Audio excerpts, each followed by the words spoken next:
Hello, everyone. Welcome back to another episode of Chits and Chat, little podcast where yours truly here, which is me, chits and chats with all of my fellow Evil Squirtle cohorts. The one only Squish is not available to be here right now, but we do have, the guy next to us, Knuckle Bomber. What's up, guys? My name's Marcus. How's it going? All right. So the rules, this is your first time in the podcast, and just here to bring the sort of positive vibes in this podcast, because there's a lot of negativity going on, and nobody wants to be negative. And I know we're a bunch of negative people. Yeah, I want to be negative. I'm all about being negative. I try to be positive. Also, with I know as you like the usual, snow. Yeah, it's fucking weird. Fucking heathen. Also, we have our good friend Steve Otaku here with us. Hello. And we have the man from another world, Isekai, with us as well. Ayo. Alright, so let's get this ball rolling and stuff like that. Go by going our weeks. So, Taco, how's been the last time we've talked to you? Like, what have you been up to? It's good. I played Let's Go Pikachu, and boy, is that game hot ass. Like, good ass or bad ass? Like, or good ass or not good? Not If it's not hot good ass, it's burning, and that doesn't smell good. Oh. I mean, first of all, I'm not a Gen 1er. Like, I'm over that nostalgia. Gen 1's not that great. Yeah. Gen 1's not that good to begin with. And Let's Go Pikachu is unbalanced. It's super easy. The catching mechanic is absolute ass. And boy, is it like Twin Peaks? Like, are they just in a fucking cycle where like every 3 years, like Team Rocket tries to take over? Cause like so essentially, sorry, go for it. Cause I mean, like, it'd be one thing if you're playing as Red, but like you're not.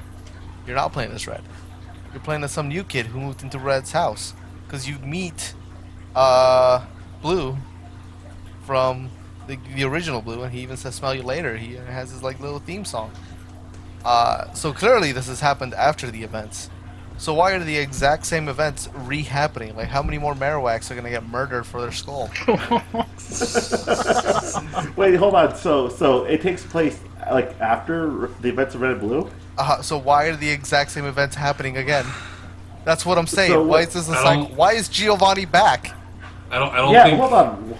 Why is Giovanni back? Why does he not just shoot a child? He's a known criminal. Like, hold on. Like, why? Okay, so in Gold and Silver, Red's mom is back in that place. Does your main character's family from Let's Go Pikachu and Eevee get like evicted or something like that? No, why would they get evicted? They took over. Like, Yeah, they but, live in like, Red's old house. Yeah, but in Gold and Silver, like Red's mom is back there. Yeah, I don't know. That's why I'm asking. I don't think Let's Go is meant to be like a canon to the Pokemon lore. It is a spin-off. Good, because it sucks ass. Did you not know what this was when you like purchased it? Did you go into this like super blind? No, so I knew I was like 90% of the way there of what it was. I literally only got it because in Sword and Shield, if you have save data from either Pikachu or Eevee, you get like a special Pikachu or Eevee. Oh yeah, right. Chunkachu or Eevee. Yeah, Big you know, Eevee. the two worst mascots. So so I just borrowed my roommate's copy of Pikachu, played it. I was like, I'm just gonna play this for a couple hours, get that save file, and call it a day. Lo and behold, 26 hours later, I'm just still hating myself, but I'm still playing through the whole thing. What's your team right now? What's your team consist of? Pikachu. Just like the anime. Yeah, like, I have the other three starters. I have a Nidoking and a Nidoqueen. But you know what they do? Nothing. Because that Pikachu is overpowered. And, like, I don't have a reason to use any other Pokemon. Huh. And I feel like if you were having a hard time and had to use other Pokemon, you're just not very good at the game. Ayo. Yeah, like you're other than me, you're the only person that is really like is deeply immersed in like Pokemon and stuff like that. Mm-hmm. Like our group of friends, is very loves the Pokemon series, loves the Pokemon franchise. But me and you are the only ones that are really up to date in regards to like all the games and what's going on in most of it. Yeah. I mean, like, the thing is, like, I already knew I wasn't gonna like Let's Go. But I didn't know to what extent I wasn't gonna like it. And now that I've actually played it, I know exactly the extent.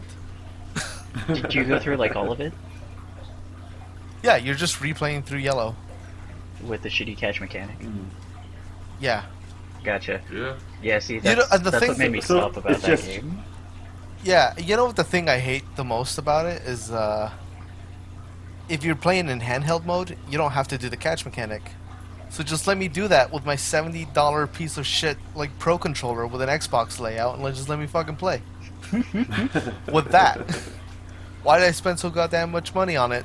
And you're not gonna let me use it, Nintendo. Oh jeez.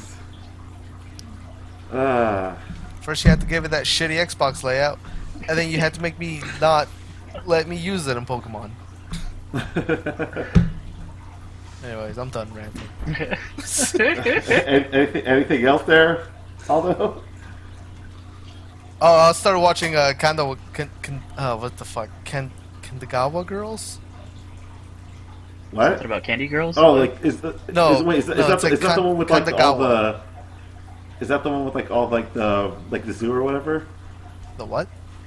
Oh no, I'm probably thinking of something else. Yeah. Is that- No, this is the one where they're on jet skis and they shoot each other with water guns. Wait, what? Wait, what? That's cool. What? Yeah. I mean, it's just a bunch of fan service, so they like invented this super cool new sport, and it's just an excuse for titties. Is it anything like Oh, Keijo? so it's Like Keijo? Oh, okay. Yeah, So- it's like Keijo, but like with like less life. Less like. So it's a like- Keijo knockoff. Yeah, because like Keijo at least had like a good sports story behind it. Like, well, not good, just an all right sports story behind it. It was like it tried. serviceable. Yeah, It was it was epic. It wasn't necessarily epic. yeah, it with, tried. like, the fights. This one doesn't. This one just is just like, well, we know you're here for swimsuits, so we're not even gonna try. And they have like this whole second episode where like they explain the whole sport, and you're like, this is cool, but does it matter? Anyways, it's good. I like it. Right on. Yeah, Oh, girls on jet okay. skis who shoot each other with water guns. I'll put that on my list to watch what episode. Yeah, it's a like. bunch of lesbian analogies because they drive in pairs. Like, are you watching this on anything Oh. specific? Like a specific streaming site? Crunchyroll? Crunchyroll, I think. Is it a new anime or? Is Yeah, it yeah, it's from the new season or the current season. Okay. Yeah. All right. Anything else there, Aldo? Nah, I'm done. Okay. We'll pass the baton to Marcus Knucklebomber. You were supposed to be here in the first podcast, but things got away, so I'll leave it to you. How have you been? How's your week been? Your week's been so far? I mean, they've been alright. Mainly just getting back into Tekken some more. So, practicing Armor King, trying to get some more combos down. But, aside from that, today I started to actually give One Piece a chance. So, I blew through 8 episodes. Ooh. So, I'm pretty much at that point where, like, if I can catch up to One Piece and still be able to, like, handle, like, Final Fantasy XIV, and if Alan cannot keep up, or not keep up, but, like, catch up on JoJo, and he's only, like, 2 arcs behind, then he's a bitch. I'm just gonna tell you now. 800 episodes later, nobody still has taken a drawing class. So I mean, I figured as Yeah. much. They get less proportionate as the story progresses. I don't know, man. Like, if I hit, like, episode, like, 256 or something, and it's still not good, then I'm gonna question my life choices and be like, I should have just restarted Conan. Look, man, if it's been like freaking like going on and it's still popular to this day, then fucking there's got to be something other people are like seeing that obviously we're not. Yeah, right? Like, So Yeah, or it's Sword Art Online on its like 20th season. So I mean, Ugh. Which unfortunately, like I'm watching that too. oh, Ugh. nice. I the, still haven't watched Alicization. the animation got a lot better, so that's like what's holding me like for the time being. But I mean, it just feels like the same rehashed, thing over and over. He's stuck in another world, hooked up to another fucking machine, and Asuna has to go help him out. But at least everything looks cooler, I guess, this time around. You don't have to worry about, fucking AIDS arc and all that rape. Eight's arc was a good arc. It was okay. It was okay. Yeah. I'll give it that. what I will say about One Piece is, like, I know, like, in, like, key episodes, they actually give a shit, but most of that you're going to be slocking through some really piss-poor animation, which is why I would recommend you just read the manga instead of going through, because there's also a whole bunch of filler in it as well, so you're going to have to dig up some sort of guide to navigate around that. I figured as much with as many episodes that it has. I also watched all of Kaiji, because Kyle recommended that. And so, like, I blew through all of that and watched most of it with Kyle. It was pretty good. I enjoyed it, besides, the fact that, Kaiji's a fucking Wabagong. And the only bull shark in that anime was the old guy who's, like, the head of, the organization. He was the only guy who was just like, nah, fuck you.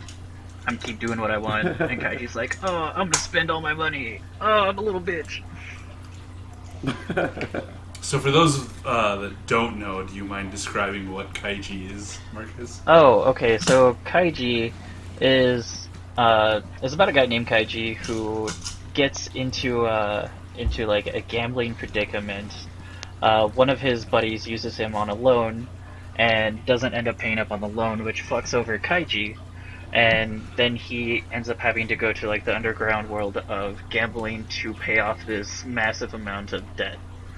And like as you progress through the series, I mean, he either gets more into debt or like he starts chipping away at it. But they keep putting him in like really fucked up scenarios with these gambling events that he has to go to, and it just keeps building up from there. Which I'm surprised it got as good as it did, because I didn't have like any expectations for that show other than everyone has a giant nose. But it was pretty great. I enjoyed it. Alright, cool. Anything else there, Mar? Oh, doing the Halloween stuff with Final Fantasy, that was fun. Oh yeah, that was. I'll explain out my week and stuff. All right. I think that's anything else, Mar? pretty much it. All right, cool. Kyle. So I spent most of my time relaunching into Persona 5 because I realized that my completed save file for it was not on my current PS4, and I have no way of reclaiming it. So I'm going back through that. In between, like taking breaks from diving into that, I played The Outer Worlds, which was the new Obsidian game that came out. That a lot of people have been clamoring for. It was also my first time with the Epic Game Store. How was that? Like, just so that people know, the Epic Game Store is doing a promotion from now until the end of the year, where like every week or every 2 weeks they're giving away 2 free games that you get to keep permanently, no strings attached. And the games they're giving away are actually pretty good. Like I've gotten Soma, Layers of Fear, Costume Quest. So they're like solid actual games that you would play. So I would recommend that you grab it just for the sake of getting free games for the sake of free games. But like as far as a competitor to Steam or Origin or whatnot, they have a long way to go. Like when you're looking at the store to buy games, there's no way to filter, or at least I wasn't able to find one, based on like categories or anything like that. It's basically just a huge list that's presented in whatever the fuck order, and you just scroll down it until you find something you want to buy, which is really fucking weird. It's very much like designed like a mobile app and not a thing that you actually use for your computer, which is odd. And it looks like with the Epic Games Store, you do get free access to the Unreal Engine to develop games or something to that extent. So that seems So you just get to mess around with interesting. stuff on it? Yeah, it seems like that's the case. I haven't really delved into that. I just noticed it as being like a link on their main page. So I haven't dived too much into that. But as far as like any reason to switch over or whatnot, there's no real reason to. Yeah, so that's my opinion on Epic Games Store. It's not super awful, other than the inconvenience of exclusivity. But beyond that, as far as the Outer Worlds go, I have a curse with really popular forms of media and not enjoying them as much as everyone else. Like Outer Worlds is by no means a bad game. They do the Bethesda open world thing a whole lot better than Bethesda, but that's not saying much considering that Bethesda as of late has put that bar like 2 inches from the ground, and all Outer Worlds does is go 4 inches higher than that. It's not. I'm just like a lot of disappointed with a lot of the options that you get to make when creating your character. Like they have a perk system, but a lot of the perks are just, hey, this makes a certain number bigger. It doesn't really change how you play the game. It's still very much like a very boring walk from place to place first person shooter. And the storyline's really so it takes place in outer space, way away from Earth, in a different space colony called Halcyon, that is owned by corporations, and so it is almost comically capitalistic. Like early on in the game, you go to your first town and you meet a guy outside of the town, and they're like, "Oh yeah, I'm collecting fees for these people," and they're like, "Oh, do you need help with that?" And he's like, "Yeah, these people are late on their grave rental fees. So when you die, you don't get a grave plot. You have to rent a plot from the corporation you work for, and then whoever was closest to your dead body is the one that's responsible for paying your grave plot once you die, on top of them being responsible for paying off their own grave plot." So it's really hard to take seriously in a game that's all about making choices, and just along that. But like other than that, it's a fine game. I did not run into a single bug throughout the entirety of the game, which was really nice.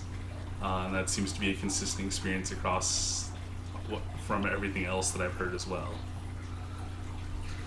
Right on. But other than that, yeah, that was pretty much my week. Right on. In regards to my week, nothing too crazy. Well, first, on the channel we uploaded our Halloween adventures in Final Fantasy, and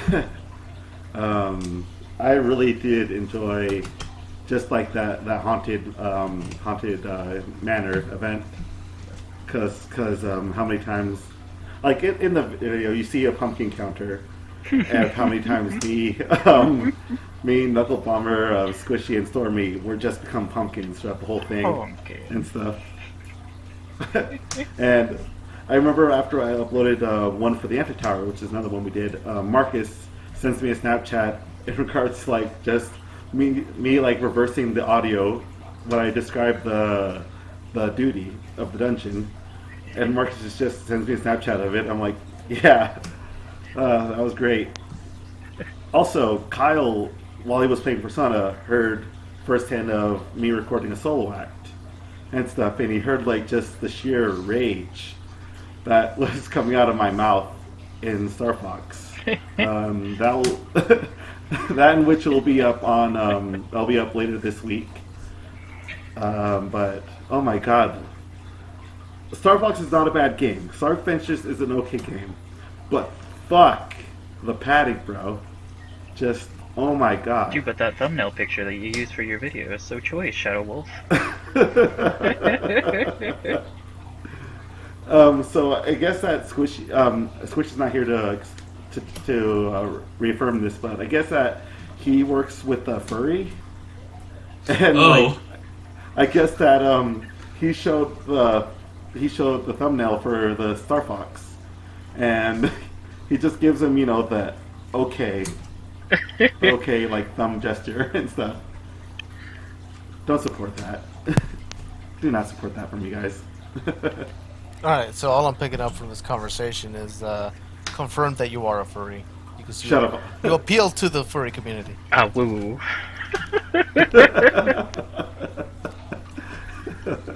You know, my favorite arc in our friendship has been your ever continuing and developing arc of your acceptance and denial of your furry self. It's like every year we keep delving deeper into it. This started like 3 years ago when I said Sonic fandom has one foot into the furry door, and you were like, well, I can't deny that, and I was like, aha, and that's where it began. Oh, you should have went with us when we went to fucking NDK, dude. Me and Kyle were having a blast. Oh my god. Unlocking locks. Unlocking all of the logs. Remember that burlesque show? Remember that final act, Jeff? Wait, was it a donkey show? No. The last person that came out dressed up as a Gretsuko, and the second she turned around and we saw the paws and like the makeup and the furry ears and everything, we immediately turn around and look at Jeff and we're like, and he was just like, I fucking hate you guys, and he was pissed for the rest of it. Good. Hey man, only in a convention you'll be able to see a furry burlesque show. Yeah, unfortunately for you, huh? Only at a convention. But Sucks you gotta wait for conventions. shut up. Speaking of conventions, he'll be at a convention in a couple of weeks with Steamboat here. Yeah, Yeah, and their good friend Stormy as well. Yep. And Malaner? We'll be, And Malaner. it's gonna be a hoot and holler.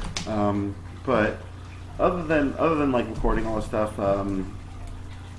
just slowly trying to get ready for, not getting ready. Yeah, I guess getting ready for the convention, as well as I'm currently dog sitting right now for my younger brother. He's at a music festival, and when I come back home tomorrow, I will be trying to focus more in regards to drawing PK, which I probably said last podcast, but I still need to work on that, as well as trying to draw more naughty stuff for my other Twitter.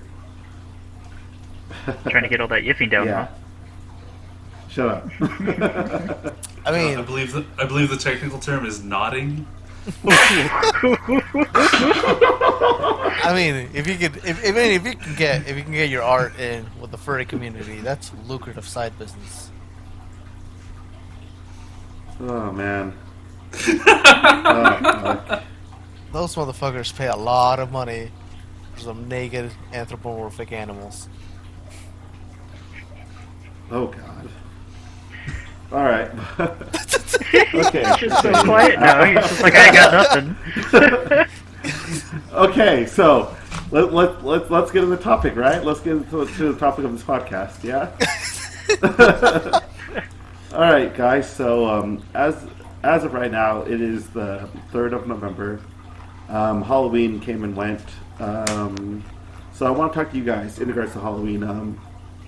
Your past Halloween experiences, current Halloween experiences, things that you guys are comfortable to talk about in regards to the spooky season. Okay. Anybody can start. I mean, I didn't do anything for Halloween. I was working. That was about it. Yeah, I didn't. This was like the first year I didn't do a whole lot for Halloween. Well, it's because it was on Thursday. Or Wednesday. I don't fucking remember. But, It was on Thursday. yeah. What about, in the past, when I was a young delinquent, I usually was busy, doing vandalism, honestly. Just, causing a ruckus with my friends at the time. Before I met, Speedy and Squishy, before I met those guys, I used to hang out with my friends and we used to throw stuff. I'm just gonna say stuff at like houses and stuff. So eggs. Yeah, let's go with eggs. Oh, you naughty boy! It was something else, wasn't it? It was something worse than eggs. I'm on to you. Throwing patches of fur now, Shut up. But one of the biggest things I remember when in regards to Halloween is when I was I wasn't the best big brother, I'll be honest. But one of the things I always did enjoy about Halloween was when I was like my teen years. My youngest brothers, James and Eddie, they were still in elementary school and stuff, and both my parents worked like really late at night, so I used to either go to their house or they go to their friend's house, and I used to walk with them trick or treating, stuff like that. I remember one time actually, me and our friend Speedy, we were driving around Centerville, which is here up city here in Utah. We were taking my youngest brother around the area and stuff, and we were just driving around his car, and we were telling him to like just hit houses and then come back. So one house in particular, there was this old guy, and I told my little brother just go there and get candy, come back. So this old guy seemed like he was trying to get my little brother inside his house, and I was not having that. So I walked my potentially inebriated ass up to the house and like just sat with my little brother. I'm like, come on, we got to go to all these places. And I think after that we went straight down to North Salt Lake because we officially declared Centerville to be very creepy and filled with old men that want little boys to be inside their homes and whatnot.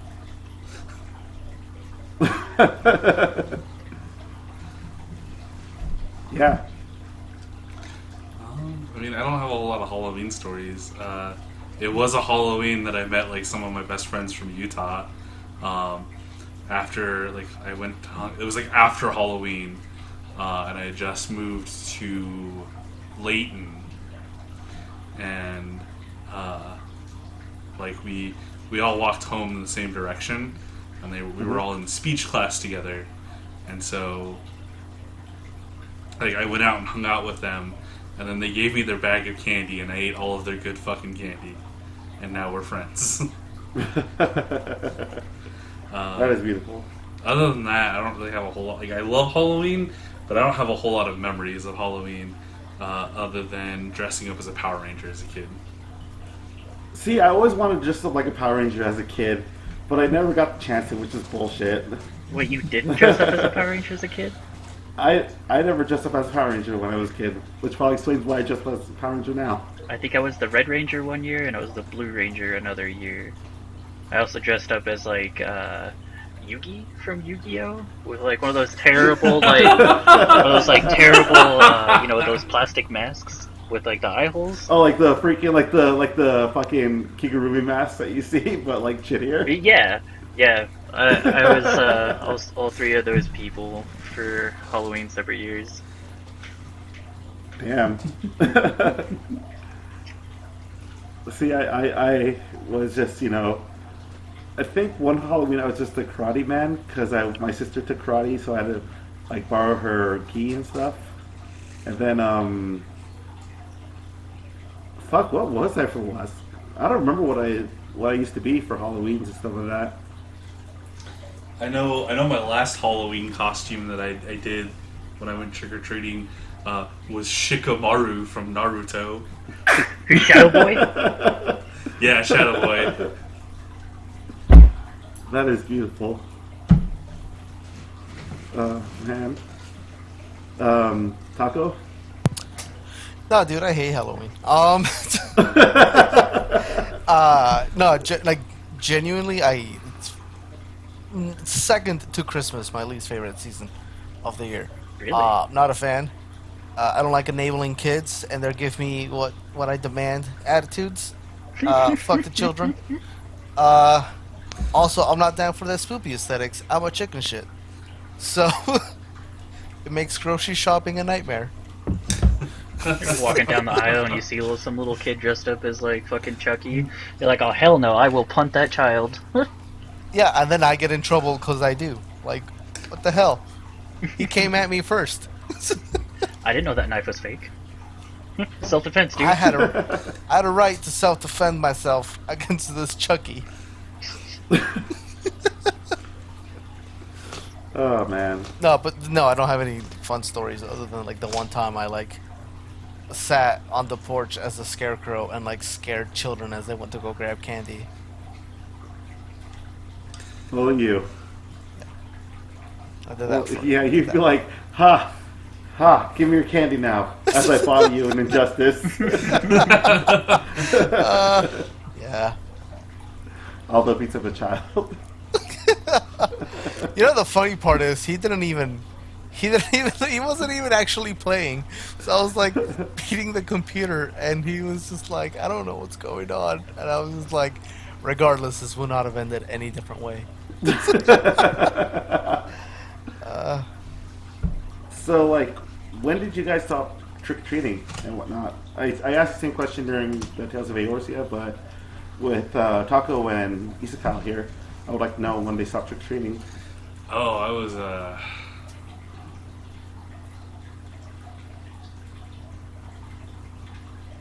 I think. Yeah, I was 15 when I stopped trick or treating. I don't know, man. I think it was probably like 10. Really? Yeah, I don't like I don't like Halloween. I don't like the thing. I don't like white people candy. What is white people candy? Because I think I know what you're talking about, but I just want to be sure I'm on the same page. I mean, have you ever had Mexican candy? Like the little, like the spicy, like spoon thing. That has Yeah, like I've had that. I'm not terribly fond of that. Yeah, everything's not that stuff. Like, I don't know, like bite-sized candies, like Hershey's and all that stuff. Not a fan. Like I don't know, I'm just not that big a fan. First of all, I'm not a big fan of it. And then you also get like that off-brand stuff that people buy in bulk from like Winco. That like doesn't have a label. It tastes maybe a little questionable. Like Sixlets? Yeah, and then you get like the grandma candy that people also buy in bulk. Which is like, okay. Like sometimes you score and you get like a real Reese's peanut butter cup and you're like, yes. But like why am I gonna go beg at every door when I can just ask my parents? And now that I'm an adult, I can just go buy that any day of the week. Dude, or you can still stop like, at your parents' house. They'll still have Yeah. candy for you. Exactly. Yeah, no, dude, I've never been down with Halloween, and like people are always like, but how? And I'm just like, I don't know, 'cause I don't. Hey man, to each their own. Like, I'm a fan of like all the horror movies and stuff, but like other than that, like I don't like Halloween isn't one of my favorite holidays. You don't decorate? Nah, dude, I don't care for any of that.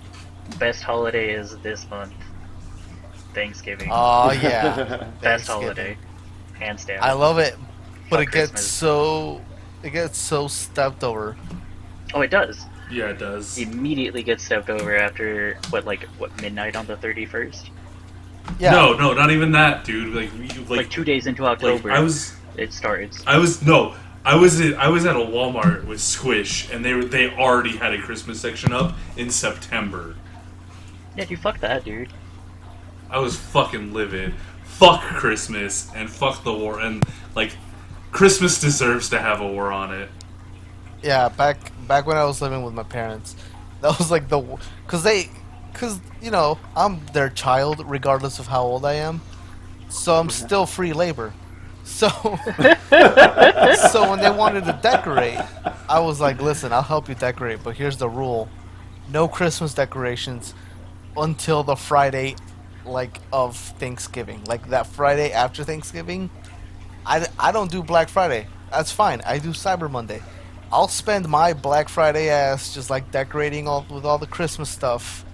And not dealing with all But the on fucking that day. crazy shoppers. Yeah, I'd rather do that. But that's like my rule. I'll do that day, not an hour earlier. Because Thanksgiving. Listen, man, America fucked over the indigenous people so hard, and then we're just like the one holiday, like the one pity holiday we give them. We're just like, nah, Christmas time, shitty Christmas music. Ooh, yeah. Like, that's not fair. I'm pretty sure if there was one thing the indigenous people would want back, it would not be our fucking pity holiday. That would not be the top of the list. No, but if it's the one thing we did give them back, we should at They least still like, probably wouldn't give a shit. yeah. It's like if you broke into my house, like if you stole my house, you kicked me out of my house, and like all you did was give me back like a Bluetooth speaker, but like you didn't even give me the charger for it. Is like, come on, man. Like, I don't care about that. Like, I want my house back. But at least the one thing you're gonna give me back, at least give it to me like correctly with like the charger. I don't know. As a black man, I am perfectly content with where I am. I don't want to go back.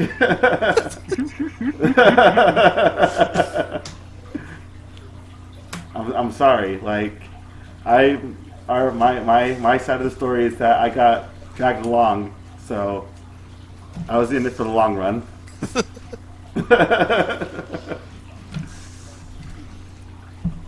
So yeah, that's how I feel. And besides, I love Christmas. Meh. Throw your chairs at me, whatever. I am a big fan of Christmas. Once I turned 15 and I stopped getting really dope ass Christmas. Actually, you know what? I've always hated Christmas because I have a December birthday. So I had that fucking bullshit budget birthday pulled on me. Well, at least your birthday Oh, isn't shit. on a holiday. Like, Oh yeah, poor. You know what?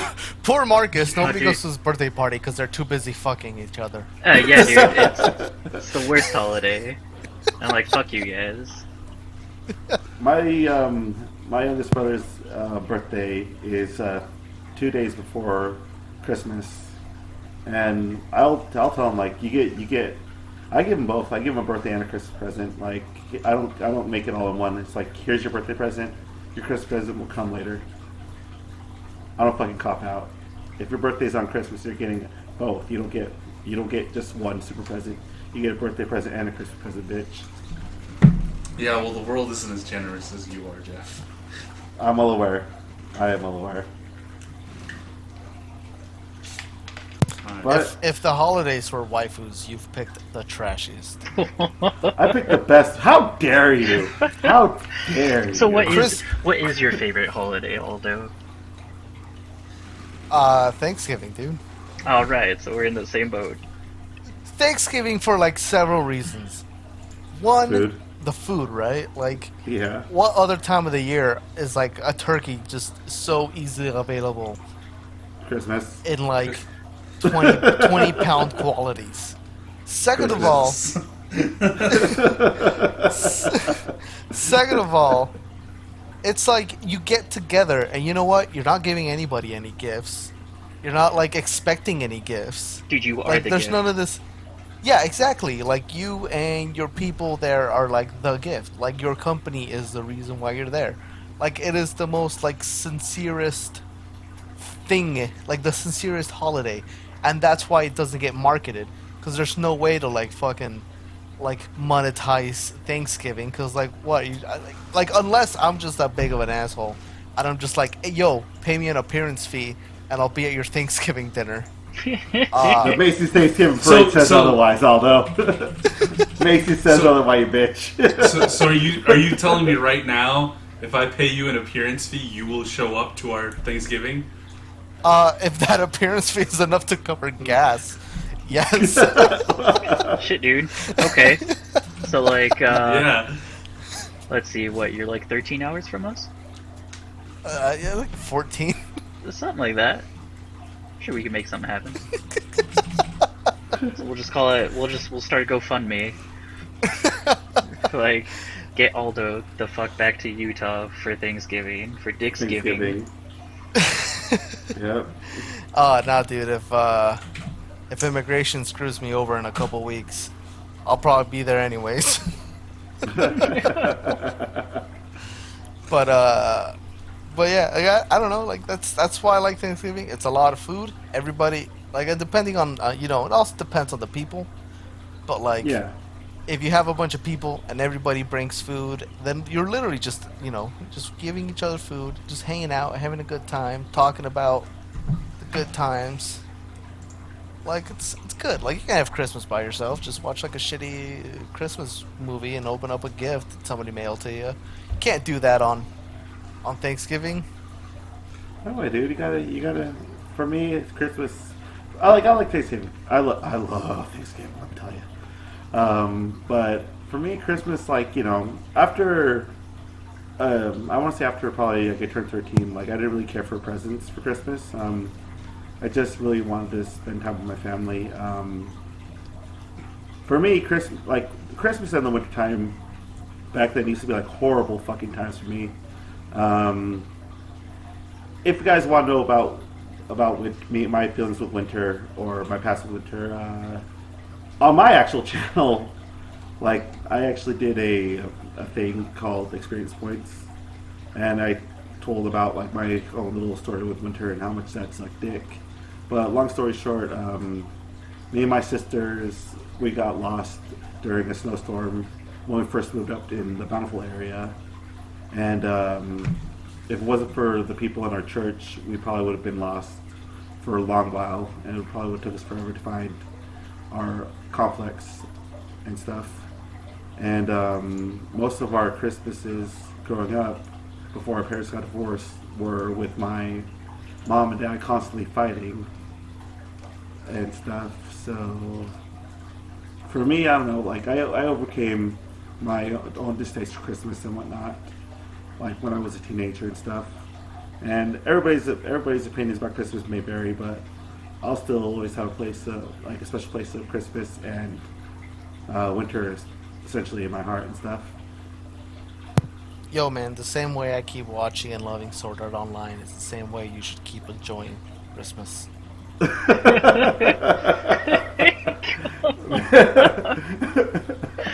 Damn. Thank you. I'll keep that. I'll treasure that. I'll treasure your words and stuff. Cool. In case you missed the subtext, Christmas is the Sword Art Online of holidays. I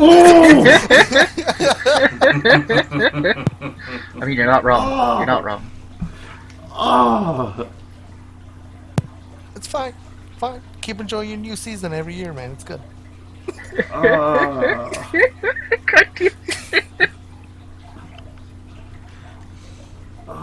that hurts so bad. It's like Kyle saying that fucking broccoli is the sort of online of fucking vegetables. That's Because it is. I mean, Fuck he's broccoli. not wrong. you guys. Do you also not I mean, like he's Killing broccoli? me. What? Do you also not like broccoli? I like broccoli fine. I mean, not by itself. Like, I only like broccoli like when it has like melted cheese on it. But like, by itself or like as its own entity, no. Just tastes like, I don't know, like leaf. Kyle. It's fucking trash. It's fuck broccoli, dude. I can't put it in my mouth. Like, I can't even stand the stench of broccoli. It just makes me queasy and I want to throw up. That's what happens when you grow up with white parents that force you to eat your vegetables and you just end up hating all vegetables. I guess. Like, I don't know. I just eat my vegetables because fuck, vegetables are dope. No. Oh fuck you guys. I mean, listen, if we're gonna go for non-meats, like I think fruit is where it's at. Yeah.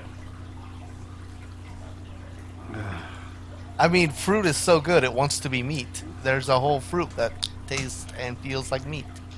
I With know. the jackfruit? I'm aware. Yeah. Jackfruit is fucking good. Oh my god, I love jackfruit. Like just last year, it was so awesome. Turin was thing too.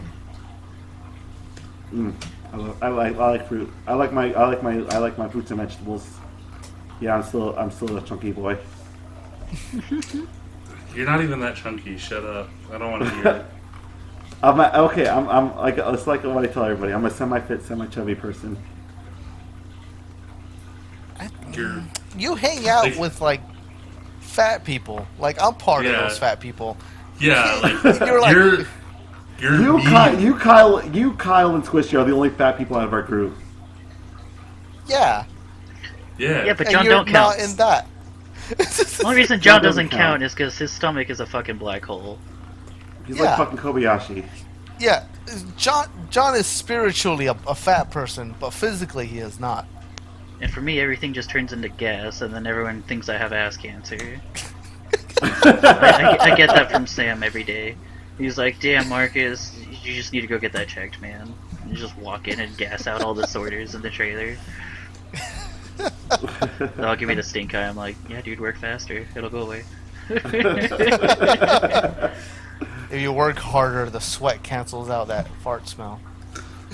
But if you, Or just the sweaty ass and the fart just like makes it into one giant like fucking concoction of like just grossness and just like ugh. All right. Oh god. Okay. So with that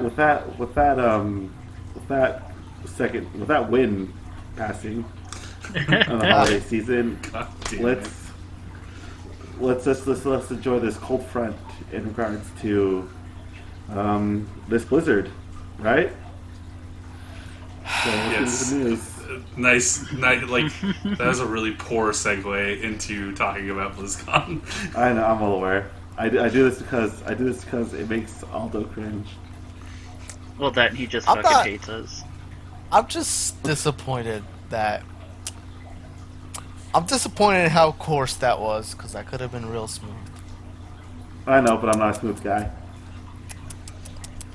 Really? Because you don't have a hair on your chest, boy. You're a pretty smooth guy.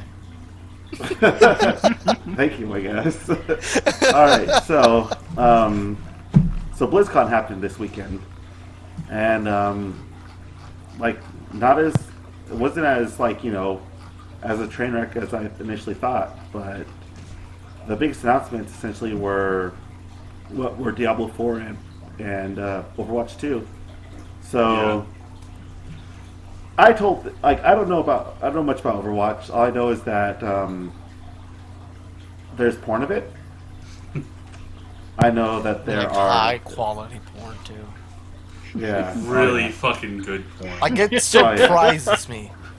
Like Exactly. I don't think it's an overstatement to say that Overwatch probably has the highest quality fan porn out there. Oh yeah, with like it's because that And I've done hours of research. it's because that they don't. I think Blizzard does not want the want people to do the Overwatch porn, but when you tell people to not do something, it's like when I was talking to Kyle about BioShock Infinite with the creator, like how the creator's like, hey, was the girl's name Elizabeth in BioShock Infinite? Yeah. Oh, with the Robo George Like- Washingtons? Yeah. Yeah. Yeah, dude. BioShock Infinite. Yeah. So Kyle, do you want to take this one for BioShock? Yeah. Infinite? So yeah, with BioShock Infinite, like Ken Levine was like the lead designer on Overwatch or on BioShock, all three games. He was like, Elizabeth's like a daughter for me, so if you guys could just stop doing porn of her, that would be great. And then like 2 days after that, Zone is like, hey, porn game of Elizabeth out now. He couldn't fight it, so decided to join him. Yeah, Yeah. but I think the biggest difference between that and the Overwatch situation is that Blizzard probably really doesn't give a shit about Overwatch porn. The only reason they were so adamant about taking it down when the game first came out is because when you fucking Google searched Overwatch, Widow's ass was out there on like the first image results. So they wanted to get rid of that. Like as long as it's not showing up, like Well- as long as it doesn't turn into like an Aaron Esurance situation, they're fine. Well, it's also another thing where like legally you have to if you want to be able to sue anybody else. Yeah. So if you showed that like you in like quote unquote good faith try to sue or take down stuff that was like using your property or whatever, so that if some other person was like, I'm gonna make an Overwatch clone, but it's gonna be called Overwonk or whatever, you could sue them and be like, don't copy our game or copy our assets. Whereas if you didn't do that and they do the same thing, when you go to sue them, the courts are like, okay, but like there's all this stuff out here that you have just like ignored. Like what the hell? And then like they let them do the thing. So Yeah. like you kind of have to, and it sucks. But nowadays I don't care. Yeah. Yeah. Like okay, like for me, if they want Overwatch, like I was telling this to Marcus at work, if they want to appeal to me for Overwatch, I need me a Black American urban character to appeal to my needs. Like you gotta show like I need me a urban character, an urban American character. Cause we got McCree, right? We got Soldier So what you 76. want is a character designer from the '90s when they tell him to make a black man, and that's what you want. So you want the original Static Shock, basically. Essentially, yeah. So you want a character that's broken out of prison and attacks people with a shiv, and wears dreadlocks, and sags his pants. Yes, I do. I want the meanest motherfucker in Harlem to be an Overwatch character. All right, so like, I mean, what would this person's name be if you were the character designer? What would you name this urban youth as you're so urban putting youth. it? Well, let's see. Jaquan Thuggery.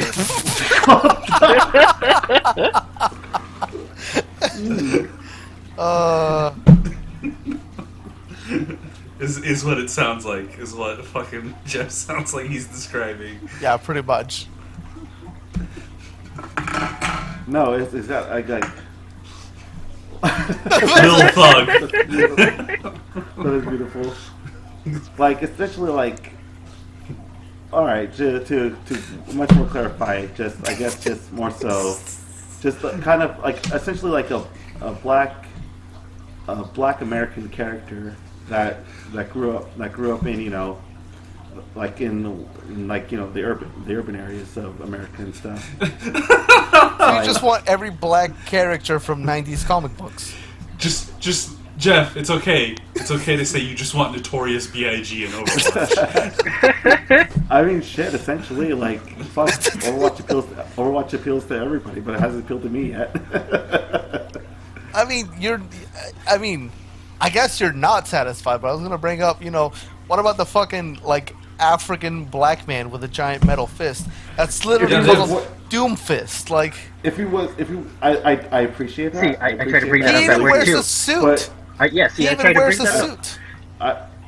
I appreciate that also. But if they got Terry Crews, like how Terry Crews was like trying to push it, I would have been so down. Terry Crews ain't African. He's fucking American. Yeah, I know. But it's essentially Killmonger versus Black Panther all over again. That's how it'd be like. So you just want. So you just want I want to be Killmonger, not Black Panther. So you just want the same black character we've had for 20 years of games. Just in this. Yeah. Yeah, just in this game. I feel like Blizzard's So- avoiding. I feel like Blizzard's avoiding something. So Overwatch is giving you wine, and you're like, nah, dude, I just want Pepsi. Yeah. I was never a fan of the high class. You know, I want- clearly. No, like Pepsi's too high class. Like It's gotta be for flat real, Pepsi. Jeff just wants Shasta. I mean, I was gonna say Sprite, but they don't want to make it any more racial than it already was. Just give Jeff cola. Just give me cola. Fuck. Like I'm sorry. It's a type of culture that they haven't gone to yet here in America and stuff. And I feel like they should go for that culture because fuck, dude. Like I'm all about like black representation. Don't get me wrong and stuff. But I need some. I want thuggery in my Overwatch. Yeah. My Overwatch. I want the third most offensive stereotype of my people to be represented in this progressive game. Is it really progressive? We freaking after all the things that happened. I mean, the game itself is fairly progressive. Blizzard as a company tries to be progressive, but then China says, "Hey, here's a 20. Stop it." Yeah, I mean, Tracer, let us not forget, is a space-time traveling lesbian British woman. Yeah, That's not and progressive. we have We have a hamster in a death ball. we have He's probably non-binary. the super generic white soldier man is gay. Well, is that just pandering though? I mean, at what point? I mean, everything's Yeah. pandering, and if you're selling it, it's pandering. Yeah. Well, yeah, but like you know, like Is If- it well executed progressiveness? I mean, I'm sure Blizzard could probably do it a little bit better. It does seem a little bit ham-fisted every time they make these announcements after the fact, rather than just saying, "Hey, we've got a new character." Yeah, They're gay. I mean, part of the problem too is they're like, "Oh, look at all this amazing lore." It's like, in what? In 2-minute cutscenes Yeah. that aren't even in the game? Like, yeah, I mean, it could be better done. well, it's not just the cutscenes game. It's like what comic books and all the random crap too. Well, yeah, I mean, that's Yeah. what I mean. It's just shit that's not in the game. Yeah. If they wanted to make it less pandering, this could be a thing that is integral to the character's development in the game. Like, Well, like it just like I just like think that essentially being like, oh, here's a character, and then like characters like, oh, about, like you know, after a couple of seasons or whatever pass, or just backstory, then you find out that he's gay out of nowhere. That just seems like you know just random pandering. I mean, Compared yeah. to like say like, oh, he's gay from the get go. That's just like less of a form pandering.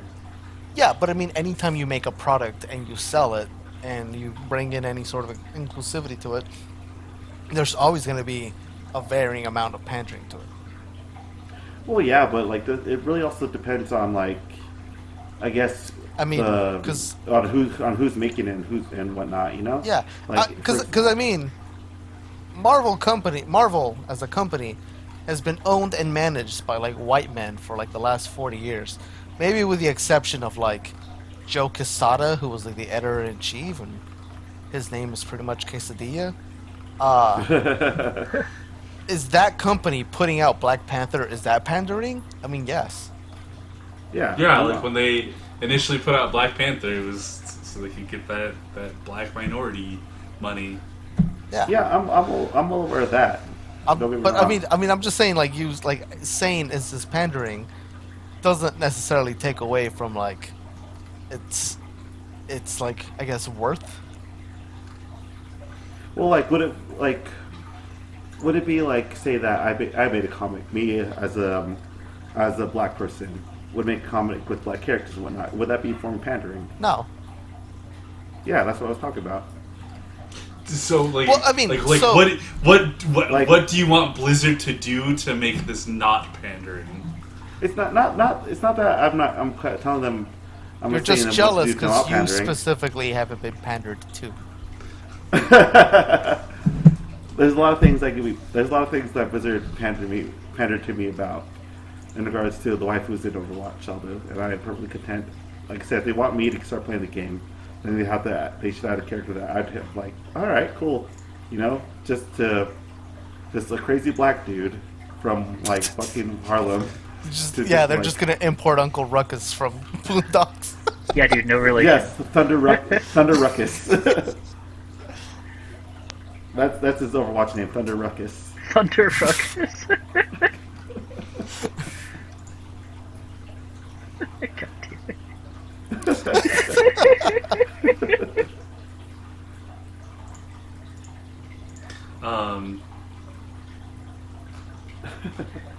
But anyway, on to like what we were actually talking about with BlizzCon. So I guess we'll start with Overwatch since that's what we're on about. I don't even know how we got to where we were. Yeah. It was Jeff needing to be pandered to. Oh, that's right. Jeff just wants an Overwatch fighting game. I want a lot of fighting games, bro. Yeah. But so they announced Overwatch 2. In what capacity it's supposed to be, we don't know yet. It seems like this would be like a full-priced like sequel, but then Blizzard's like, oh, we're trying to redefine the word sequel, so it may just be an expansion called Overwatch 2. Who the fuck knows with Blizzard? Yeah, I think it's a little interesting what they're doing because like Overwatch 1 is still gonna keep getting the maps, the characters, and some of the new modes, like the multiplayer modes. But Overwatch 2, I mean, it has like a new graphics engine, so they can do in-game cutscenes that don't look bad. Isn't there going to be like a story mode option, but it's a co-op story mode? Yeah, well, they have like I don't know. It sounds like they might have single player stuff, but they have a lot of co-op stuff. They said there could be a PvE thing. Yeah, so that's so all that like quote unquote story content is what's gonna be in Overwatch 2, like exclusive to that. Yeah, which is what should have been in Overwatch 1. So I'm really kind of miffed about this. Same. Like it's absolute bullshit. Like all we're getting for Overwatch 2 is shit that should have been in the first game, and prettier graphics. Yeah. The thing that actually kind of pisses me off a little bit is like they play off like they've been telling this amazing grand story. I didn't realize that Overwatch was like in between the original Overwatch and building the new Overwatch. I thought it was just the new Overwatch. And then Overwatch 2 comes out and everything's just been like a prologue. Yep. And I was now they're actually starting. That was their very first mission, and it's like, what the fuck are you doing, Blizzard? Yeah. I hate when people go like, Overwatch is like this amazing lore, and it's like, sure, but you know what would be amazing if I just got that fucking lore without having to scour wikis or like sit there like a fucking conspiracy theorist connecting trailers and videos to each other. Kind of like having just essentially kind of have the equivalent to an arcade mode or story mode for each single character and whatnot. Yeah. Yeah. But we didn't get any of that in the first Overwatch, so if you were hoping that based on the PvE events they were doing, they were going to add something permanent, here it is. Please give us another $60. Yeah. Potentially. It's gonna be. They just reviewed. They know that people will pay for it. Unfortunately. Yeah. So we done talk about Overwatch right now? Yeah. All right. So they also announced Diablo 4. I have not played Diablo 3. I actually never played. I have never played any Diablo games. Now I think about it, because I was never a PC gamer, nor did I ever get it for like the consoles when they came out for Diablo 3. Anybody have history with Diablo? I have history with El Diablo. Like Diablo 2, Diablo 2 was fun. I played a little bit of Diablo 3. Like, I beat the main campaign and everything. But then I stopped before they added, what was it, the Necromancer, and then whatever else that they added to it. But I kind of just fell off the Diablo train after 3. Yeah. So I played a little bit of the first Diablo. And then I did pick up Diablo 3 at launch. and I did play it pretty extensively. Like well after, like I picked it up at launch. I beat the campaign. Didn't pick it up again for like another 4 or 5 years after that, and played with some friends after they did a lot of major overhauling to 3. Diablo 3 is probably going to go down as like the worst Diablo ever, even though I don't think that's the case. But like, because I think Diablo 3 does a lot of cool stuff with like how they handle class abilities and skill trees, because a lot of it isn't just, alright, you pick this ability and now your attack number goes up or your health number goes up. It actually like fundamentally changes how you would play that character. So like you've got a set of abilities, and then each ability has 4 runes which change how that ability works. So like you might have an ability that's normally on a cooldown, but then you can pick a rune for that ability that changes it to, it costs a resource now instead of cooldown, and that kind of changes how that character works. But yeah, with the announcement of Diablo 4, it just looks like they're pandering back to everyone that loved Diablo 2 instead of trying anything new. It looks like a generic fantasy game that got upscaled to like 4K resolution, and it just looks, its aesthetic just looks super, super boring. And all of the classes they've announced and all of the features they've announced are just fucking more of, hey, we're redoing Diablo 2, guys. Look, like us again. we won't talk about Diablo Immortal, we promise. Because like all the classes they've introduced were all ones from Diablo 2. They announced that it's going to be like a simultaneous open world type deal, which means it's probably going to be always online for no fucking reason, and it's just going to be another like loot drop game. So yeah. Well, I will probably skip it like I always do because I don't really care much for Diablo. What about you guys? I'll probably be skipping it. Yeah, I'm not a Diablo guy. If a game has me like 20 feet over the ground with my characters, that I typically won't play it. Okay. See, what else did they announce? So, oh yeah, they announced the World of Warcraft expansion. Shadowbringers. Yeah, World of Warcraft Shadowbringers. Yeah. Hey, bro, can I copy your homework? Yeah, but change it a little bit so the teacher doesn't notice.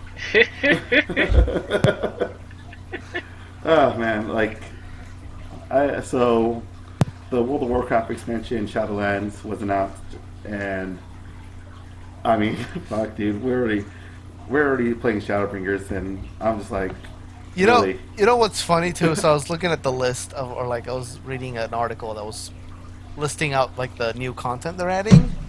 Mhm. You know that stupid tower in Shadowbringer, not Shadowbringer, just Final Fantasy 14. Like it's like a Like a tower? roguelite that like changes every time you go into it. It's procedurally Yeah, generated. They're bringing that in. Oh, What? Yeah, there's a it's just like the procedurally generated roguelike dungeon in Final Fantasy 14. It's you go in and it's procedurally generated and you run through it multiple times. They have new factions that are all like spooky based. They're doing like a level squish. So like people that are going into this expansion at max level are going to will be going into this content as if they were level 50, and then Because the new max level is 60. yeah, Which, weren't they like at 80 or something like that? I can't remember. they were at 120. Oh, Jesus. oh wow, it Okay. jumped that high? yeah. Fuck. Yeah, well, like every expansion they've had, it's gone up 10 levels, and they started at 60, and then it was 70 with Burning Crusade, 80 with Wrath of the Lich King, 90 with I think it was like Mists of Pandera. Was it Cataclysm? And then like or Cataclysm, and then 100, then 110 with the one before Battle of Azeroth, and then Battle of Azeroth brought it to 120. Oh, see, I thought the Panda one was the last one. No, they've had 2 more since then. Yeah. So where does Classic fall in any of this? Like, is it just its own thing, or Yeah, it's its own Yeah, thing. Classic WoW is its own thing. You just go into the time-locked era of like 1998 or whatever, 2002. 2006, yeah. Yeah, something like that. Yeah, it's just locked in that really kind of mediocre time. Well, none of us really care about since none of us really care about World of Warcraft. I'm actually pretty sure that the only person I knew that played World of Warcraft growing up was Speedy and stuff, and he was just balls deep in World of Warcraft. I used to play, actually. Really? I used to play before I switched over to Final Fantasy 14. But nowadays I just keep up with the lore. Yeah. Like, because I think Warcraft and Azeroth has like really interesting lore. I just wish I could just get like a God of War style, like over the shoulder action game in Warcraft where I actually play through like the story instead of.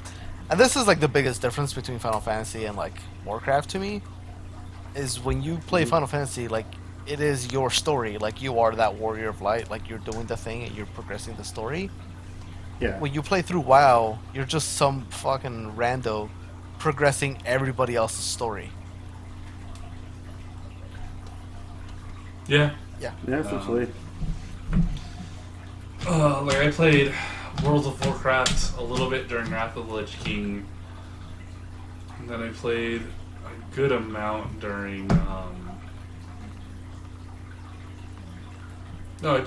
played a good amount during Wrath of the Lich King, and then I got back into it a little bit for Legion, and fucking World of Warcraft is why I hate MMOs. It's MMOs in general, but like. The only reason I tolerate Final Fantasy 14 is because I can be a samurai, and I'm a fucking weeb. You can also be a ninja. You can be a cat girl samurai. Nah, man, I am the Pompadour King. I hate them. Man. I don't know. I hate my only complaint with Final Fantasy 14 is the potato kids.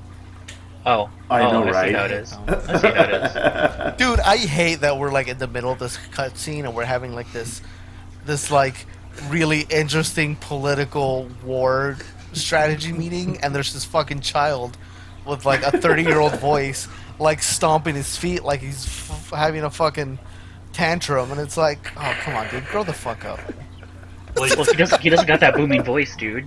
He's No, he gotta does, hop up He and down. does, though. You gotta notice him. He Well, you gotta pick on me sounds like that. He sounds like Stephen Merchant. Like, it's fucking weird. What is wrong with my Popoto, huh? There's nothing wrong with him. Yeah, he's missing about 3 feet. Well, it don't matter. It don't matter. He's my boy Blue. I stopped being able to take those cutscenes seriously when I was doing the last content for Realm Reborn, and it's the huge story raid where you got to fight Ultima Weapon or whatever. Oh, okay. Yeah. And the lead tank was a paladin that was just wearing an entire Mog suit. Nice. So he was this thick, swole Mog in like paladin armor with a giant fucking hammer, and I'm like, you know what, this is okay. Oh, that's beautiful. Only in Final Fantasy. But like, what was it? So with World of Warcraft for me, right? I gave that game a month. Since like the previous MMO that I had played before then was Final Fantasy 11, and like I believe it was after level 10 on Final Fantasy 11. If you died at any point, you would lose experience. And if you had just leveled like later on, right, should say you're going to get like your artifact, armor, and weapon, and like you had just completed your level, your next level, right? And someone just like ganks you, or like you die, you immediately de-level, which made it that much harder, and you had to stay on top of your game. So jumping into World of Warcraft, where like it seemed like a lot of what the experience that you got was basically just doing fetch quests, and I did not care for that. So I jumped from like 1 to like 80, like it was nothing, and I was like, "There's no challenge to this game," and I couldn't deal with the like the cartooniness of what it looked like. Wait, Potato Kid, you couldn't deal with the cartooniness of WoW? Yeah, dude, my Potato Kid looks a lot better than World of Warcraft put together. Yeah, it does have a goofy art style. I mean, I'm not gonna make the same tired giant pauldrons joke, but I mean, you're not wrong. I Like, just it's- made it. It's really absurd. I hate WoW's aesthetic. It just does not look that good. It looks fine for an RTS. Yeah, for an RTS, Oh that was yeah, fine, yeah. Speaking of that, they announced the beta for World of Warcraft 3 Warforged. So now everyone can go back to playing Dota again. I stopped playing those games after I got into League, and then I dropped it. I don't know, man. I'll just go back to playing Dawn of War. It's cool. So the Blizz just keeps getting colder, and you know, God. yes, hate me, because well, they I guess there was some protests going on at BlizzCon, and Blizzard finally wanted to, you know, just essentially, I guess, quote unquote, apologize in regards to the controversy that happened within the last couple of weeks. In regards They issued a statement. They BP'd it. Yeah, In other words, they are going to take accountability, and you will see that reflected in their actions. Also, we're not specifically talking about Hong Kong. We're just in general. Don't worry about it. Don't worry. Stop talking about Hong Kong. now, disclaimer, everybody. This podcast, we try our best not to reflect our views in any serious matters in regards to politics as well as religion and all that stuff. So we're just kind of you know, mocking right now just this quote unquote apology. I mean, And God is dead. The conservatives are right. Everything's gonna burn. Bam, religious and political and controversial. Damn. Boom. That was satire. Please don't ever take that out of context in the court of law. Please don't take this out of context as I hand you a statement you can easily take out of context. But if you guys saw the video, what do you guys think of this incident? Just this whole incident in general. I mean, the response was a little pandering.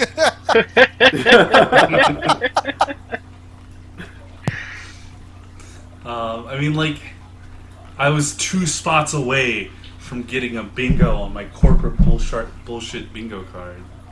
I just needed,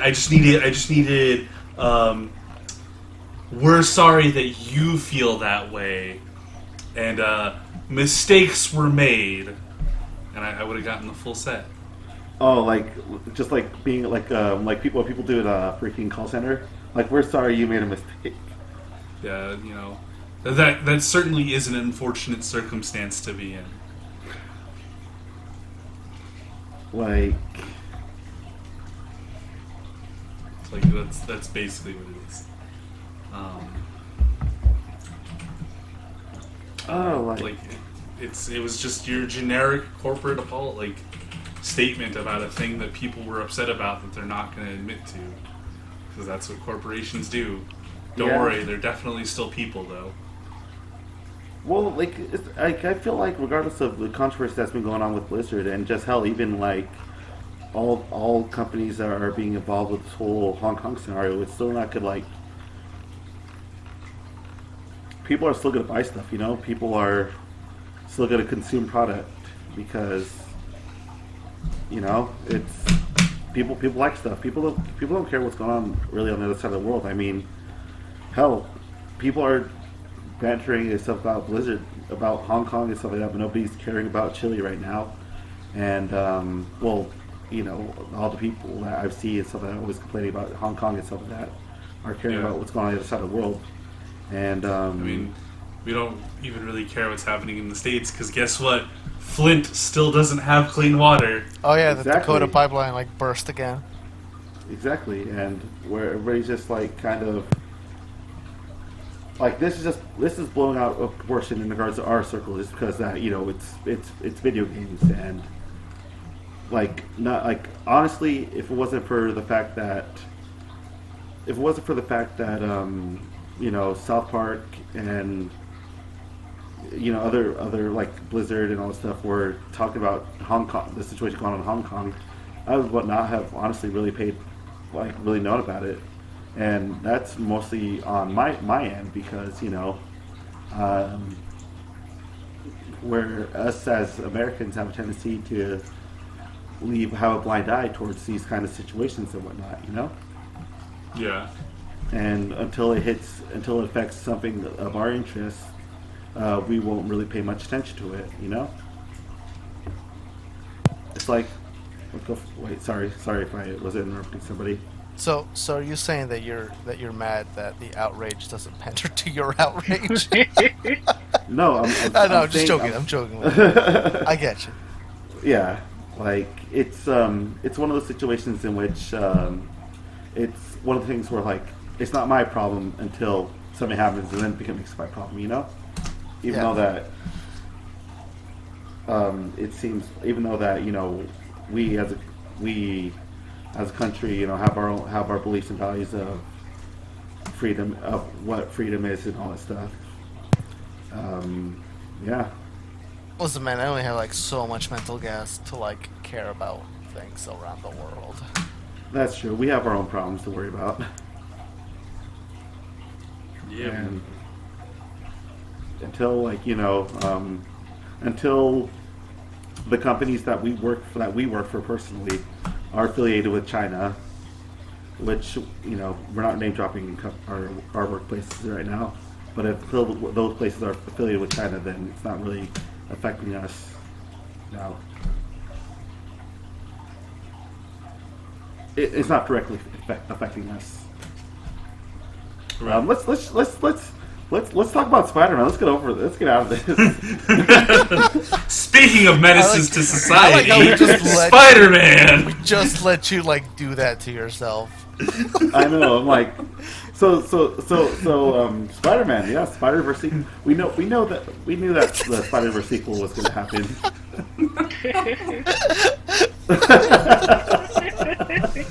Oh, We knew that the Spider-Man sequel was going to happen. Like, you know, The after Spider-Verse. success of the first Spider-Verse. Yeah. yeah. So April 2022. That's weird to say. Wait, it's not coming out for like another 3 fucking years? Yeah. Yeah.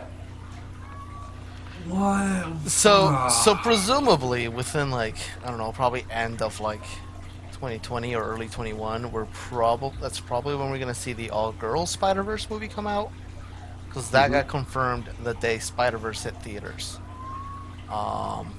Because Penny Parker and Gwen Stacy were like so well received. That got confirmed like that day.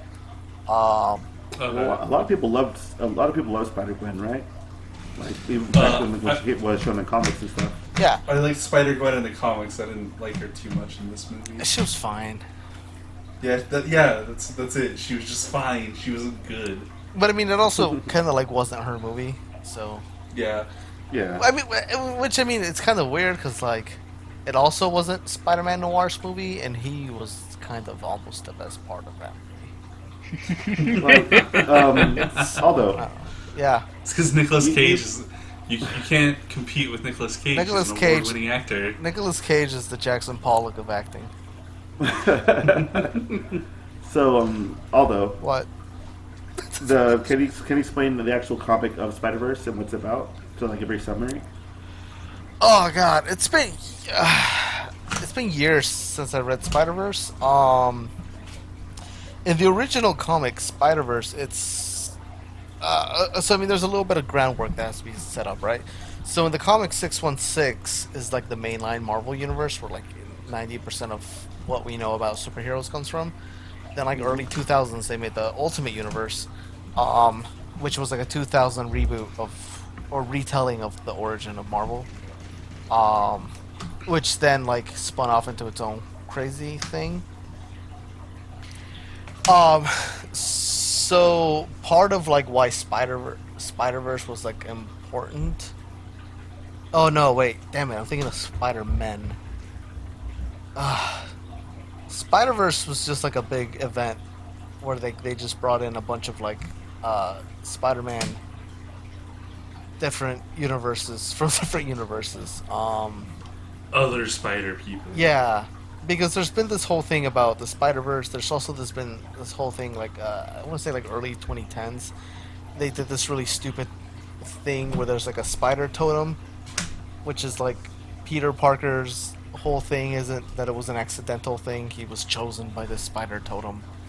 And the spider totem has like these other totems for other people. You remember like Madam Spider from like the 90s cartoon? Yeah. Yeah, she's part of this whole thing. Oh God. But like the spider totems aren't they're not like strictly in any one universe. So you can have I think there's like 10 totems, and they expand across the comic book multiverse. And I think like at one point Spider-Man Noir is also chosen by the spider totems. It's really dumb. I can't remember what happened. It's what I'm trying to get at. Yeah, it's like Into the Spider-Verse isn't related to like a specific comic event. From It's what I not. The only real relation it has to it is the idea of like the Spider-Man There- multiverse. Yeah. They brought in Penny Parker, who was from the Spider-Verse comics. Spider-Gwen was originally from the Spider-Man comic, from the Spider-Verse comic. Spider-Man Noir was Part of like a noir spin-off. 'cause Yeah. There was Spider-Man Noir, Deadpool Noir, Punisher Noir. There was like a whole X-Men series Noir, of noir yeah. comics. Yeah. X-Men Noir was cool because that was like they were all thieves and shit. Like Charles Xavier was like a school Yeah. of thieves. Yeah, they were mafiosa. They weren't like actually super powered. Like their names were based off of like what they were good at. It's dope. But yeah, so there's been a bunch of things. They've also really cashed in on Spider-Verse stuff. Like a year or two ago, they had like Spider-Geddon. They had Women of the Spider-Verse. There's another Spider-Verse comic happening right now. So there's a bunch of stuff. I mean, the thing is, like, the Spider-Verse stuff has gotten pretty big in and of itself. Yeah. So there's the Spider-Man comic, which is what I was describing, which is kind of what set off a lot of this stuff. Because it was the first time... Not the first time, because Fantastic Four had done it before, but it was, like, one of the few times that the normal universe and the Ultimate Universe crossed over. And that was a big deal, because that was... 616 adult Peter Parker Spider-Man goes to the Ultimate Universe where Peter Parker died after like 2 years of being Spider-Man and Miles Morales is taken over. So like that was a thing. Then they did like Spider-Man 2, which is at the end of Spider-Man or the first Spider-Man crossover. There was a teaser over because like Peter Parker, when he went to the Ultimate Universe, he found out he was dead. Mm-hmm. So when he comes back to his own universe, he's like, wait a minute, if I existed in that universe and I'm dead, is there a Miles here? Spider-Man 2 is that there is a Miles in that other universe, but he's like Wilson Fisk's best friend, and Wilson Fisk knows about the multiverse, so he's trying. So his storyline from the Spider-Verse movie is what he's trying to do for Miles. He's trying to find Miles's family in another multiverse to give to him. Kind of like in Spider-Man. But then, like, in the comics, there's so much shit that's going on with, like, the Spider-Man stuff. Like, there's that storyline that happened. But then, like, Gwen Stacy, has her own built-out universe. But there's a lot of, like, dimensional travel where there's, like, a universe in the future where her and Miles Morales get married and have children. And they're, like, the ultimate power couple. Like if Jay-Z and Beyonce were like spider people.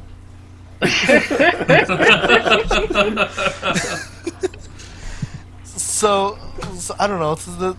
I'm just trying to say there's a lot of Spider-Man, Spider-Verse stuff in the comics, and I have been unable to keep up with like a whole lot of it.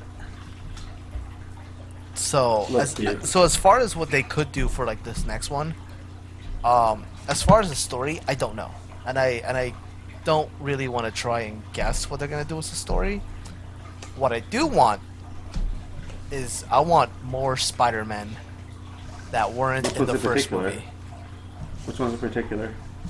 So one, I want like the French Arabic Spider-Man who who doesn't have like, I don't think he has all of his powers, but he does parkour and he's in France and he's like Israeli or something. He's cool. I want Spider-Man. Yeah. Yes. Oh my God. Yes. He was in one of the Spider-Verse comics, and he summoned the giant robot. I Was he still like super edgy and dark in the comic book? I don't know. I don't think so. I think he only had like a bit, and like that bit was him summoning the giant robot. Can I go off the rails on this one? Although. Yeah, go ahead. Okay, so for you guys who do not know, I'm being a total fucking nerd here. Okay, so Spider-Man, all right, is the name of Toy. I believe it's Toy. Not sure. It's their Japan's take on Spider-Man, making it a tokusatsu series. Tokusatsu is like Power Rangers and stuff. It's actually the original tokusatsu series.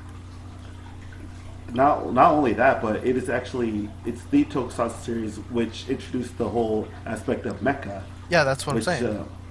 It was it was the original tokusatsu series. Like it inspired Power Rangers and all that shit. And like, I think Go Ranger came out before Spider-Man. Go Ranger being the first Sentai, and Spider-Man was the one that introduced the aspect of adding mechas into the tokusatsu genre. So, like, because of Leopardon, the mecha that he has, that's why you have, like, I think it was in Battle Fever J, where they first introduced an actual mech, and I think Battle Fever J was the third or fourth Sentai series, and it's because of Spider-Man that Power Rangers has, Megazords and all that stuff, and I just want to see Leopardon, dude. I want Japanese Spider-Man to come and fucking show everybody what's up with this giant fucking robot with the goddamn tokusatsu theme. I am excited if he shows up. So, oh yeah, and also I want to see Spiders Man. Oh yeah, I like Spiders Man. Yeah. Yeah, that's what I want to see. Man? Yeah. He's a Spider-Man who's made out of like a hive mind of spiders. Oh fuck yeah! And he attacks people by throwing spiders at them. He's every kid's nightmare, dude. And he just wants to eat people, but he can't admit it because he's supposed to be a good Spider-Man. So every time like he asks if they could eat a villain, he's like, "Oh, I'm asking for a friend."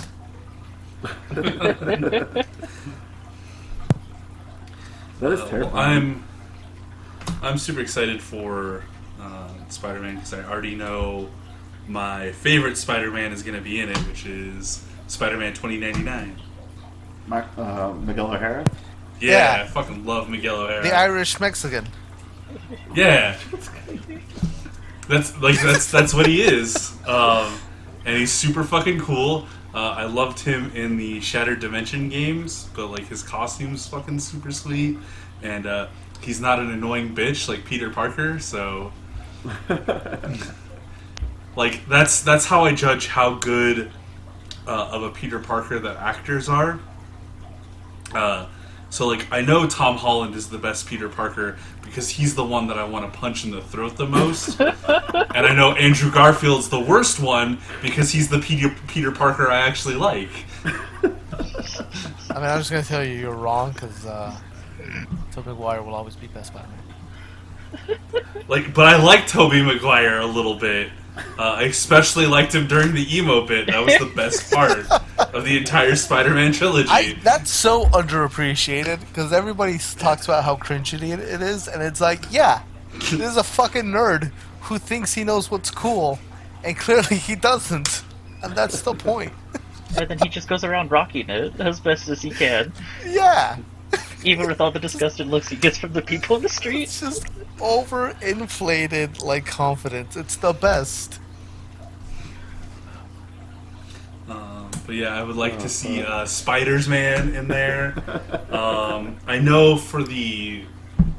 so I guess they're making two Spider-Verse movies then. There's the Women of Spider-Verse, and then there's Spider-Verse 2, right? Yeah. Yeah, and so I've heard that for the Women's of Spider-Verse, we're also going to be seeing Spider-Woman and Silk, which will be super cool. Yeah, it'll be interesting if they're giving them their own, like, universe, because technically Spider-Woman and Silk are from, like, the mainline universe. Yeah. But considering that, like, there's no mainline universe in the Spider-Verse movie, I'd be curious to see what they do. 'Cause Silk is dope, but Silk also has, like, one of the best intros to the Spider-Man mythos. Cause she was a classmate of Peter Parker, and after Peter Parker got bit by the spider that gave him his powers, after it dropped off of him, it like crawled a little bit and then also bit her. But when she started Before dying. What's up? Before that spider died, Yeah. right? It bit her. Yeah, as it was dying, it bit her. So she got the same spider powers that Peter Parker did, but she was caught by this research company. So she's been like stored away, being researched on for like years. Peter Parker finally like finds her and like breaks her out of like this experimental station or whatever. But because they come from the same spider, like their spider powers or like their spider senses like go crazy, tingle. not like in I want to fight you or like whatever, but because they just want to fuck. So like when they meet, like that's all they do. So they can't like really team up all that much, because that's all they want to do when they're like near each other. Neat. Yeah. And before Silk got her costume, she just had to make a costume out of her own webbing. Yeah. Yeah. She also has a fucking dope-ass costume, though. It actually did look really fucking cool. Yeah. Apart from the pandering. But like, I mean, her new That's such a costume. theme. Yeah, her new costume is actually kind of dope too. Oh, she got a new one? Yeah, well, I mean, after the spider web costume. Oh, yeah. That's what I was referring to. Yeah. So I mean, she had that for a little bit, like when she started out. But then she eventually got like an actual costume, and she wears a little bandana to hide her face. Neat. So, what do you guys feel like the sequel to Spider-Verse will like? Do you think it will be better? Like, just a thought. Like, just thinking. Like, would it be like Spider-Geddon, or would it be something like similar to Spider-Geddon, or would it be like its own thing? I don't know. Spider-Genon's kind of like this weird thing because, I mean, the point of Spider-Genon is the whole point of like every fourth or fifth major crossover like in a franchise, which is that there have been too many crossovers and now like the multiverse is like imploding on itself. So I would hope that's not what they do, but I don't know. There's some cool stuff they could do. They could do like Doctor Strange had like this interesting storyline where there were like these creatures or like this advanced society who was traveling the multiverse and killing every sorcerer supreme. So it'd be cool if they did that, where like there's like this dude who's just traveling through the multiverse trying to kill every Spider-Man. Oh, it could be like a super powered version of Kraven. You cut out what? It could be like a super cool, like a super duper powered version of Kraven. Yeah. The Hunter. You know what? It'd be cool if they just stole Jet Li's The One. Just have 8. It's an evil Spider-Man. Yeah, it has to kill all the other Spider-Men to be like get stronger. Oh, That'd be dope. will we see Punk Spider-Man? I would hope so. He's dope. Punk's. I want to Spider-Punk is see. dope. I want to see Man Spider. Man Spider. Do you think they'll just do a total 180 and do like Spider Island? That'd be interesting. Spider. Do you guys know what Spider Island is, apart from Jeff? No. So some scientist, I think, like reverse engineers Peter Parker's like DNA and is able to create like this thing with that has like his powers. Like he gets like the formula from the spider out of Peter Parker's blood. And he spreads it around Manhattan, and it just causes people to turn into monsters. So then, like, Peter Parker has to like reverse engineer that to like do an actual clean formula, and then like they make everybody on Manhattan Island. Manhattan Island gets closed off; it becomes like a no man's land. So he does that for everybody. So everybody on Manhattan becomes a Spider-Man, and they all have his powers, and like they just fight. Peter Parker shadow counters. Fucking image. That sounds interesting, though. To stop Spider-Man. Yeah, Spider Island's good. It's been like I don't know years since I read it, but that one's a good one. That'd be cool to see them do. Cause part of the idea behind like Spider-Verse and Miles' story was like that anybody can be Spider-Man, right? Mm-hmm. Yeah. So what if everybody is Spider-Man? Nobody's special when everyone's special. The Incredibles. All right. So, anything else we want to talk about in regards to Spider-Verse 2? I'll let somebody else talk because I've been talking a lot. You are the comic book expert out of This all is of true. us. They could bring in fucking Scarlet Spider and do that nonsense with the Ben O'Reilly clone saga. Oh, do you just God. want clones? Because no. You want clones? Because that's how you get clowns. Who's the real Peter Parker?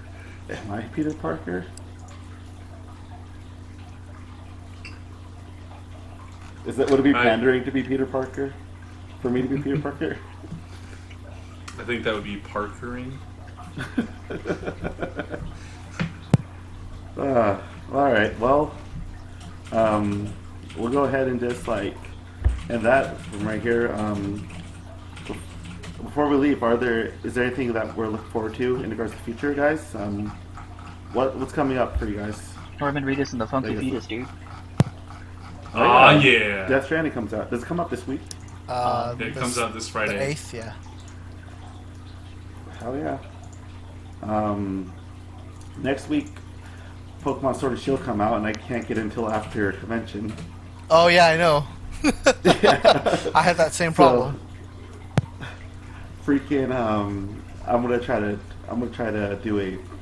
finally do a talkthrough of that with Squishy, in regards to Pokemon Swish. But as of now, for my end anyways, it's gonna be finished recording Star Fox. I believe I'm. Oh God, I don't even know if I'm on the last part. I think I'm on the last part. I'm near the end of Star Fox, and just probably more. I don't know. Actually, I don't really know what's going to be in the future for me. Con, duh. Going Oh, to yeah. con with Taco over here and stuff, and that's gonna be, it's gonna be fun seeing you, dude. I do miss you. Yeah, it's gonna be good. It's gonna be good. Kyle, Marcus. Well, aside from Norman Reedus and the Funky Fetus, like, not too much of anything. Just solely for the fact that it's like busy season at work, so I'll just be working a lot. That's a bummer. Forgot about that. Yeah, I'll not worry about that till my trip. I don't have any plans other than Death Stranding and getting. I'm so hyped, so unbelievably hyped to sit down, digest that game, and still have no idea what the fuck is going on. Have you checked out any reviews at all for it? I usually what I do with reviews is like I usually only check Destructoid, and then even then, if it's a game that I know I'm still probably gonna play regardless, I just scroll down and I check what number they gave it. Ah, okay. Or like what their like end of review summary is. Yeah. To see what they have to say about it. I know because Destructoid's already reviewed it, and I think like their biggest complaint was that it's more of a movie than a game, which is like something that Kojima has already gotten enough flack for. Yeah. That's not a big deal to me. I don't really care. So Yeah.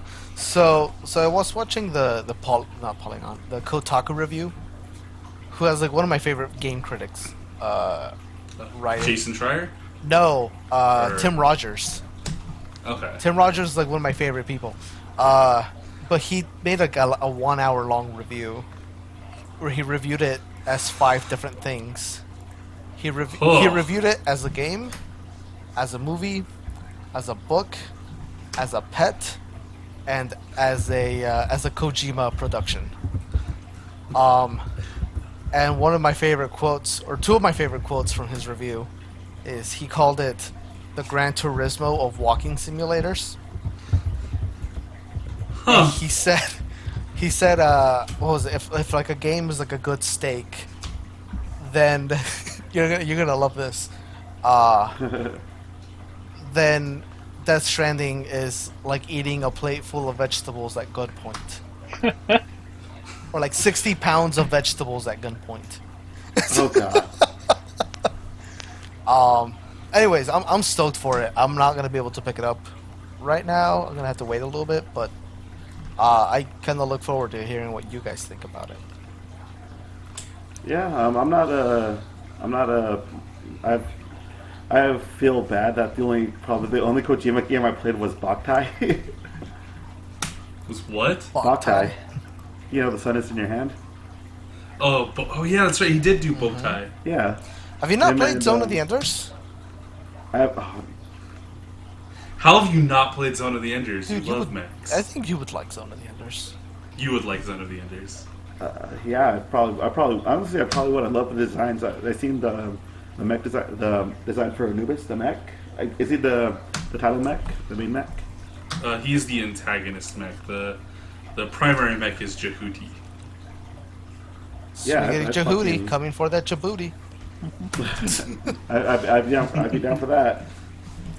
Yeah, dude, you should check that out. They have like, oh no, I think the collection's on PS3. It's on Xbox as well, and then they re-released just the second one, I think. Oh, that's right, they did. For- They released it as a VR game, right? I think there's like a VR mode attached to Yeah. it, but I think it's still just the second game. And then there's a Game Boy Advance game. Oh. Okay. All right, well, shit. Yeah. I got something to look forward to now, huh? Yeah, dude, play Zone of the Enders. All right. Is that it for everybody? Yeah. Yeah, I All think right. so. playing Pokemon Cool. Sword and Shield whenever that comes out. Going to a convention with you. Yep. Yeah. Have fun times. And Yeah. record some things. Maybe do some videos with you while you're there. Not like record or anything, but just like, videos at con and stuff. Yeah. Probably like vlog it up. Yeah. Yeah. It'd be fun. Yeah, it'll be cool. Can you bring back Yeah. Jungle Jeff? I want to bring that up, but I have to. If I want to do it right, I have to get like specific equipment, like recording equipment for that, and I don't have. Actually, the safari hat. Yeah, it is and I Safari don't hat. have that. Yeah, no, I want to get him not him. I want to get me like a pair of like wireless lapel mics, so that we can do this and not get like his shitty audio from when he whispers 20 feet away from the camera. That's me. When you guys said Jungle Jeff, I thought you guys were talking about like Jeff when he's drunk, and I'm like, yeah, make Jeff into the Overwatch character he wants to be pandered to. Dude, there you go. That's make that your OC the character. Yeah. Yes, I am Overwatch. Well, I am Urban Overwatch. Overwatch. Yes, I too have overwatched. I have watched the Over. Cheers, love. The Overwatch is Alright. here. All right, we'll see you guys. We'll see you guys next time. Bye, guys. Bye. Bye. See ya.